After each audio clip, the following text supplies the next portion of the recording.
It's really about an extraordinary love affair between a young couple, Therese and Laurent. Therese is married to Camille, who is actually her cousin. She was raised alongside him by his mother and subsequently marries him, but she was never really in love with him. And so when Laurent walks into her life, he's an artist, he lives in a garret, it's everything poetic and romantic as far as she is concerned, and she's never found herself experiencing a man in that way. He advanced his huge hands to his knees, tightly compressing his lips. Therese, rigid and motionless, with her head thrown slightly backward, waited. A big moment for me was reading the Drowning of Camille. It's something that I've never been able to forget. The imagery of that from the first time I read it, aged 17, 18, however old I was.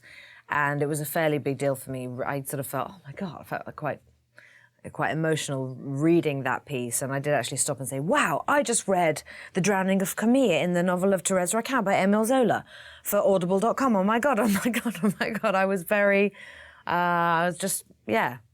That was a big moment. Laurent continued tugging at Camille, pressing with one hand on his throat. With the other hand, he ended by tearing his victim away from the side of the skiff and held him up in the air in his powerful arms like a child. As he bent down his head, his victim, mad with rage and terror, twisted himself round and, reaching forward with his teeth, buried them in the neck of his aggressor. And when the murderer, restraining a yell of pain, abruptly flung the clerk into the river, the latter carried a piece of his flesh away with him.